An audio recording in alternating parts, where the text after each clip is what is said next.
और सकर्मक क्रियाएं, 1 मिनट। अभी हमने जाना कि यहाँ पठ तथा गम क्या है, सकर्मक क्रियाएं हैं। यहाँ पठ तथा गम सकर्मक क्रियाएं हैं। सकर्मक क्रियाएं भी 2 प्रकार की होती हैं, एक कर्मक और द्विकर्मक। एक कर्मक क्या है, जिन क्रियाओं में केवल एक ही कर्म होता है वे एक कर्मक होती हैं। जैसे रामः विद्यालयं गच्छति, राम विद्यालय जाता है। इस वाक्य में गच्छति क्रिया का केवल एक ही कर्म विद्यालय है। द्विकर्मक पे चलते हैं। जिन क्रियाओं में 2 कर्म पाए जाते हैं वे द्विकर्मक कहलाती हैं। जैसे रामः विद्यालयात् गृहं गच्छति, यहाँ पे क्या चीज़ कह रहे हैं, राम विद्यालय से घर को जाता है। इसमें विद्यालय से तथा घर को 2 कर्म हैं। भाव यह है, यहाँ पे भाव होना चाहिए, भाव यह है कि जिन क्रियाओं के साथ जब 2 कर्म प्रयुक्त होते हैं तब वे द्विकर्मक कहलाती हैं। क्लियर है? थोड़ा सा इसको ऊपर कर लेते हैं इस तरीके से। अब आगे बढ़ते हैं। ओहो, इसको हल्का सा नीचे। हाँ, अब देखिए, जैसे राम विद्यालयात् गृहं गच्छति, राम विद्यालय से घर को जाता है। इसमें विद्यालय स तथा घर को 2 कर्म हैं। भाव यह है कि जिन क्रियाओं के साथ जब 2 कर्म प्रयुक्त होते हैं तब वे द्विकर्मक कहलाते हैं। अब हम बात करते हैं अकर्मक क्रियाओं के बारे में। जिन क्रियाओं में क्रिया के व्यापार का कोई फल या उद्देश्य नहीं होता है वे अकर्मक क्रियाएं होती हैं। जैसे रामः सोते, राम सोता है। मोहन क्रीडति, मोहन खेलता है। उपर्युक्त वाक्यों में सोते तथा क्रीडति क्रियापद है। इन क्रियाओं से कर्ता क्रमशः राम तथा मोहन है। इन वाक्यों में खेलने तथा सोने का व्यापार राम तथा मोहन के द्वारा होता है। इस व्यापार का फल केवल राम तथा मोहन को ही अनुभव कर सकते हैं, मोहन ही अनुभव कर सकते हैं। क्लियर? आगे बढ़ते हैं। अब हम जानते हैं कि प्रमुख अकर्मक क्रियाएं निम्नलिखित हैं। वृद्धि यानी बढ़ाना, नर्तन यानी नाचना, निद्रा यानी सोना, क्षय यानी घटना, भय यानी डरना, कंपन यानी कांपना, रुचि यानी रुचना, दीप्ति यानी चमकना, भी यानी सोना, क्रीड यानी खेलना, लज्जा यानी लजाना, सत्ता यानी होना, जागरण यानी जागना, रोदन यानी रोना, वास माने रहना, स्थिति माने ठहरना। और आगे बढ़ते हैं। इसके बाद आपका आता है स्पर्धा यानी ईर्ष्या करना, मोदन यानी प्रसन्न होना, जीवंत यानी जीना, मरण यानी मरना, हास यानी हंसना, धावत यानी दौड़ना। अब यह है द्विकर्मक क्रियाएं। जिन क्रियाओं को 2 कर्मों की आवश्यकता होती है उन्हें द्विकर्मक क्रिया कहते हैं। जैसे याचकः राजानम् अन्नम याचति, गुरु छात्र धर्म भाषते। संस्कृत में द्विकर्मक धातु केवल 16 ही हैं। कौन कौन सी हैं? दुह, याचः, पच, दंड, रुद्ध, प्रक्ष, ची, ब्रूह, भ्रास, जिह, मथ, मुष, नी, ह, कृश, वह। सकर्मक क्रिया के भी 2 भेद होते हैं। कौन कौन से भेद होते हैं उसको देख लेते हैं। आपकी क्रिया के 2 भेद होते हैं, कृत्यवाच तथा कर्मवाच। जिस क्रिया का संबंध कर्ता के साथ हो वह कृत्यवाच तथा जिसका संबंध कर्म के साथ हो कर्मवाच कहलाता है। कृत्यवाच क्रिया के साथ कर्ता में सदा प्रथमा और कर्म में द्वितीय विभक्ति होती है। कर्मवाच के कर्ता में तृतीय तथा कर्म में प्रथम विभक्ति होती है। ये ध्यान रखने वाली बात है। उदाहरण क्या है? शिष्यः विद्यां पठति, शिष्येण विद्या पठ्यते। अब हम लोग पढ़ते हैं वचन। ठीक है, क्या होता है वचन? हिंदी में वचन पढ़ा, इंग्लिश में वचन पढ़ा, आप संस्कृत में वचन पढ़ते हैं। वचन विशेष संख्या बोध का शब्द कहलाता है अथवा जिसमें शब्दों की संख्या का बोध हो, अर्थात अमुक वस्तु एक है या अनेक, या उसे वचन कहते हैं। वचन के भेद: संस्कृत में एक वचन, द्विवचन एवं बहुवचन नाम से 3 वचन होते हैं, जबकि हिंदी में केवल एक वचन एवं बहुवचन होते हैं। यह तो हुई हिंदी और संस्कृत की तुलना। अब संस्कृत के जो 3 वचन होते हैं उन्हें समझते हैं। संस्कृत में 3 वचन होते हैं। पहला एक वचन, संज्ञा के जिस रूप में किसी एक व्यक्ति या वस्तु का बोध होता है उसे एक वचन कहते हैं। जैसे छात्रा, बालकः, वृक्षः, बच्चाः, लड़की। अब बढ़ते हैं द्विवचन की ओर। क्या होता है द्विवचन, उसको समझते हैं। जिस शब्द से दो वस्तुओं का बोध होता है उसे द्विवचन कहते हैं, जैसे छात्रौ, बालकौ, रामौ, राजनौ, युवाम इत्यादि। बहुवचन संज्ञा के जिस रूप से किसी व्यक्ति या वस्तु की एक से अधिक संख्या का बोध होता है उसे बहुवचन कहते हैं, जैसे पुस्तकानि, कव्यः, मानवः, लताः, छात्राः, बालकाः आदि। वचनों के प्रयोग के लिए कुछ सावधानियां क्या क्या हैं देखिए। जातिवाचक अर्थ में प्रायः एक वचन का प्रयोग होता है, कभी कभी बहुवचन का भी प्रयोग होता है, यथा तथापि, सिंह, पभुरेवः, नान्यः एक वचन, ब्राह्मणा वेदाध्ययनम कुयु ये क्या है बहुवचन। इसके आगे बढ़ते हैं, अगला पॉइंट समझते हैं। अगला पॉइंट में क्या कह रहे हैं, द्विटा, युगा, युगल, द्वितीय आदि शब्द द्विवचन का बोध कराने पर भी प्रायः एक वचन में ही प्रयुक्त होते हैं, यथा नेत्रद्वयम, पदयुग्म, चरणयुगलम, करयुगलम, युगम आदि। एक शेष द्वंद्व समास से बने शब्द द्वित्वबोधक होने पर भी पुल्लिंग एक वचन में ही आते हैं, यथा पितरों माता पिता, भ्रातरौ भाई बहन आदि। वर्ग, गुण, समुदाय, त्रय, चतुष्टय आदि शब्द बहुतत्व बोधक होने पर भी एक वचन में प्रयुक्त होते हैं, यथा छात्रगण, अध्यापक वर्ग, वेद चतुष्टयम, गुणत्रयम आदि। संस्कृत में कर, चरण, अक्षि, नेत्र, कर्ण शब्द सदा द्विवचन में प्रयुक्त होते हैं, जैसे नेत्रे निमील्यवदति, करौ चरणों च प्रक्षालयति। ठीक है, अगला पॉइंट है हमारा, इसको थोड़ा सा ऊपर कर लेंगे जी।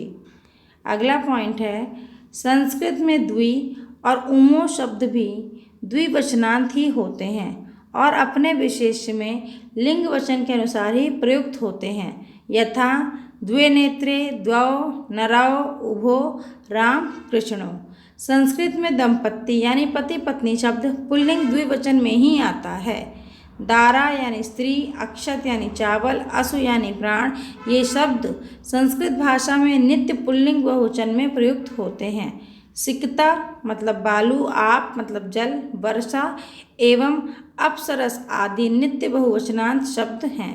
गति मतलब कितने, यति मतलब जितने, तति मतलब उतने नित्य बहुवचनांत हैं। आदर्श सूचनार्थ शब्दों के लिए भी बहुवचन का प्रयोग होता है। ये तो हो गई वचन की बात। अब हम लोग जानते हैं लिंग। क्या है लिंग संस्कृत में, समझते हैं। संज्ञा और सर्वनाम के स्त्री तथा पुरुष दोनों जातियों का बोध कराने वाले शब्द लिंग कहलाते हैं। संस्कृत भाषा में लिंग 3 प्रकार के होते हैं, स्त्रीलिंग, पुल्लिंग, नपुंसकलिंग। ठीक है, इसको आगे बढ़ते हैं। क्या है, संस्कृत भाषा में लिंग का ज्ञान करने में बड़ी कठिनाई होती है, क्योंकि हिंदी तथा संस्कृत के शब्दों में लिंग संबंधी बड़ी भिन्नता है। जैसे हिंदी में देवता शब्द पुल्लिंग है, परंतु संस्कृत भाषा में इसकी गणना स्त्रीलिंग में की जाती है। ध्यान दीजिएगा, कहीं कहीं एक ही अर्थ वाले कई शब्दों के लिंग अलग अलग होते हैं। स्त्री, दारा तथा कत्यत्र इन तीनों शब्दों का अर्थ स्त्रीलिंग से होता है, परंतु संस्कृत में स्त्री शब्द स्त्रीलिंग, दारा शब्द पुल्लिंग तथा कलत्र शब्द नपुंसकलिंग है। तो ये बहुत ही ध्यान देने वाली बात है। आगे समझें, कहीं कहीं एक ही शब्द भिन्न भिन्न अर्थों में भिन्न भिन्न लिंगों के होते हैं। जैसे मित्र शब्द पुल्लिंग में सूर्यवाचक है तथा नपुंसकलिंग में संख्यावाचक है। अतः स्पष्ट रूप से कहा जा सकता है कि संस्कृत भाषा में लिंग के विषय में कोई निश्चित नियम नहीं है, फिर भी कुछ नियम नीचे दिए जा रहे हैं जिसका ज्ञान परम आवश्यक है। तो चलिए संस्कृत भाषा में लिंग के भेद को हम समझते हैं। आगे बढ़ा लें तो सबसे पहले आपका आता है पुल्लिंग। क्या है पुल्लिंग, समझिए। जिन संज्ञा शब्दों से पुरुष जाति का बोध हो अथवा जो पुरुष जाति के अंतर्गत माने जाते हैं उन्हें पुल्लिंग कहते हैं। जैसे रामः, कृष्णः, मयूरः, काकः, गजः आदि।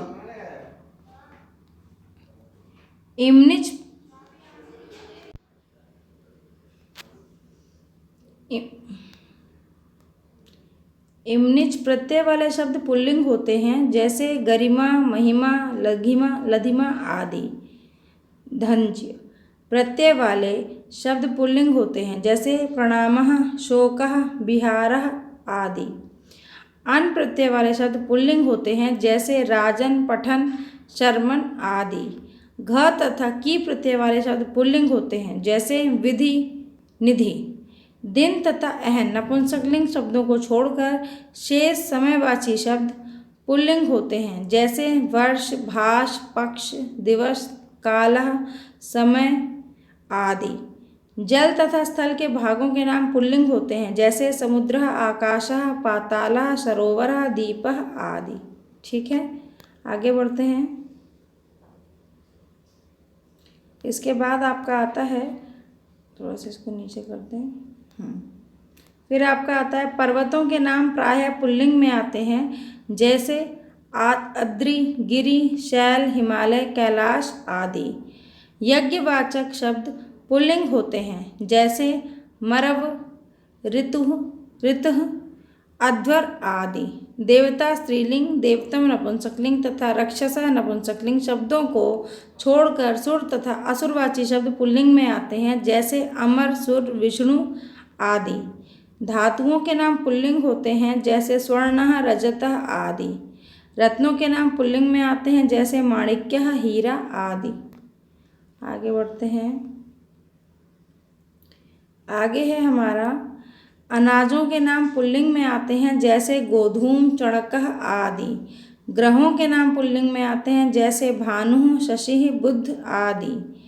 वारों के नाम पुल्लिंग में आते हैं, जैसे सोमवार, मंगलवार आदि। अब हम बात करते हैं स्त्रीलिंग की। एक स्वर में इकारांत तथा एवं अकारांत शब्द प्रायः स्त्रीलिंग होते हैं, जैसे श्री, धी आदि। ई, अ तथा नी से समाप्त होने वाले शब्द स्त्रीलिंग होते हैं, जैसे अनि, तंत्री, लक्ष्मी, चमु, तनु, वधु, श्रोणी आदि। विद्युत, निशा, बल्ली, वीणा, दिक्, नदी, वाची शब्द स्त्रीलिंग होते हैं। इति प्रत्यांत शब्द जैसे पद्मिनी, फलिनी आदि स्त्रीलिंग होते हैं। कवपः प्रत्यांत शब्द यथा विद्या, भैया, हत्या आदि स्त्रीलिंग होते हैं। ठीक है, आगे बढ़ते हैं। इसके बाद है आपका आप प्रत्यांत शब्द, जैसे विवाह, परीक्षा, प्रशंसा आदि स्त्रीलिंग होते हैं। विशति से शतम तक संख्यावाची शब्द, जैसे विभति, त्रिशति आदि। क्रिया प्रत्यावर्त शब्द यथा आपद, शरद आदि स्त्रीलिंग होते हैं। इंद्र, वरुण, भर्व, भव, अरण्य, यवन एवं मातुल आदि शब्दों के आगे आनी जोड़ देने से स्त्रीलिंग बन जाते हैं, यथा इंद्राणी, रुद्राणी, हिमानी, आद्रलाणी आदि। ठीक है, फिर आपका आ जाता है नपुंसकलिंग शब्द। त्वा, ल्युट प्रत्यांत शब्द नपुंसकलिंग शब्द होते हैं, यथा गुरुत्वम, महत्तम, गमनम, आननम, दानम, पतिम, सौंदर्यम आदि। क्रिया विशेषणवाची शब्द भी नपुंसकलिंग में प्रयुक्त होते हैं, यथा सह, यथा शक्ति पठते, स सुंदरम वदति। आगे बढ़ते हैं। क्या है आगे? असा, उस, इस, अन, अंत वाले शब्द प्रायः नपुंसकलिंग होते हैं, यथा पर्व, हवि, कपु, चर्म, अहम आदि। इसके आगे बढ़ते हैं। आगे क्या है? आगे है भाववाच्य में त्वा, कृत, अण, प्यज प्रत्यांत शब्द यथा लघुत्वम, कृतम, पांडित्यम, लघवम आदि नपुंसकलिंग होते हैं। अब है पुल्लिंग से स्त्रीलिंग बनाने का नियम। अकारांत पुल्लिंग शब्दों को अकारांत कर देने से वे स्त्रीलिंग हो जाते हैं, जैसे पुल्लिंग में है आत्मजः, स्त्रीलिंग में आत्मजाः।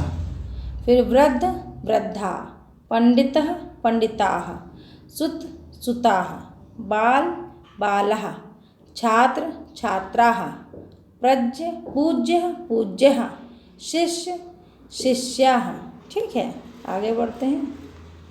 अगला नियम है हमारा अकारांत से अकारांत एक अकारांत शब्दों को इकारांत कर देने से वे स्त्रीलिंग हो जाते हैं, जैसे हरिणः, हरिणी, दादाः, दादीः, चीटा, चीटीः, बालकः, बालिकाः। नर नारिः, देव देवीः। अकारांत पुल्लिंग शब्दों में आनि लगा देने से वे स्त्रीलिंग हो जाते हैं। जैसे देख लेते हैं, क्या है? ज्येष्ठः ज्येष्ठानि, ठाकुरः ठाकुरानि, पंडितः पंडितानि, इंद्रः इंद्राणि, देवर देवरानी। अब नियम 4 क्या है? 3 नियम पढ़ चुके हैं, चौथा नियम क्या है इसको देखते हैं। चौथा नियम है अकारांत पुल्लिंग शब्दों में अक के स्थान पर इका कर देने से वे स्त्रीलिंग हो जाते हैं। जैसे अध्यापकः अध्यापिकाः, नायकः नायिकाः, संरक्षक संरक्षिकाः। फिर आपका आता है गायकः गायिकाः, बालकः बालिकाः, शिक्षकः शिक्षिकाः। ठीक है, फिर आगे बढ़ा दें इसको थोड़ा सा। फिर आपका आ जाता है धावकः धाविकाः। फिर है लिंग परिवर्तन सूची। कुछ शब्द अंत में प्रत्यय लगने से पुल्लिंग में परिवर्तित हो जाते हैं, उनकी एक संक्षिप्त सूची यहाँ दी जा रही है। प्रत्यय क्या? आ, स्त्री। ठीक है, यहाँ पे देखिए पुल्लिंग क्या था? बाल, अब क्या बन गया? बाला, तो हो गया स्त्रीलिंग। ठीक है, फिर शूद्र शूद्रा, नाना नानी। अब यहाँ पे ई प्रत्यय लगा रहे हैं तो नाना नानी, लड़का लड़की, काला काली, साला साली। ठीक, इसके बाद दर्जी दर्जिन, सुनार सुनारिन। ठीक है, फिर आपका आ जाता है, फिर आपका आता है ईया वाला। क्या है? चूहा चूहिया, बछड़ा बछिया, गीद। अब फिर बड़ी की मात्रा तो गीदड़ गीदड़ी, हिरण हिरणी। फिर इका प्रत्यय सेवक सेविका, पाठक पाठिका, प्रचारक प्रचारिका। फिर आईना आपका प्रत्यय, पंडित पंडिताइन, बाबू बबुआइन। फिर आनी, जेठ जेठानी। ठीक है, भव भवानी। आगे बढ़ते हैं, फिर आपका है नी प्रत्यय है तो शेर शेरनी, हंस हंसिनी, वती बलवान बलवती, भाग्यवान भाग्यवती, दयावान दयावती, शक्तिमान शक्तिमती। ठीक, ये वती था, अब मती है, शक्तिमती। आयुष्मान आयुष्मती। फिर है ऋषि, कर्ता कर्ती, हर्ता हरनी, नेता नेत्री। इस तरीके से हम लोगों ने वचन लिंग में परिवर्तन किस प्रकार होता है इसको समझा है। अब कुछ अभ्यास प्रश्न हैं, आइए उनको हम लोग देखते हैं। क्या है? सबसे पहले अति लघुत्तरीय प्रश्न में क्या है? संस्कृत भाषा में लिंग के भेद बताइए। क्या क्या लिंग के भेद थे? स्त्रीलिंग पुल्लिंग और नपुंसक लिंग। फिर संज्ञा की परिभाषा आपको बताइए, वो बताना है। संज्ञा कितने प्रकार की होती है ये बताना है। सर्वनाम का अर्थ बताना है। इसके बाद फिर आपका आता है सर्वनाम के भेद बताइए। स्त्रीलिंग किसे कहते हैं? प्रश्नवाचक सर्वनाम किसे कहते हैं? जातिवाचक संज्ञा के 3 उदाहरण दीजिए। तो ये आप आसानी से कर सकते हैं। ये वीडियो जब आप पूरी देख चुके हों तो आप ये प्रश्न करने में सक्षम होंगे। ठीक है, आगे प्रश्न और देख लेते हैं। पितृ सखी, इधर देखिए, पितृ सखी इदम कुकुम अदम शब्दों में से संज्ञा एवं सर्वनाम को अलग अलग छांट कर लिखिए।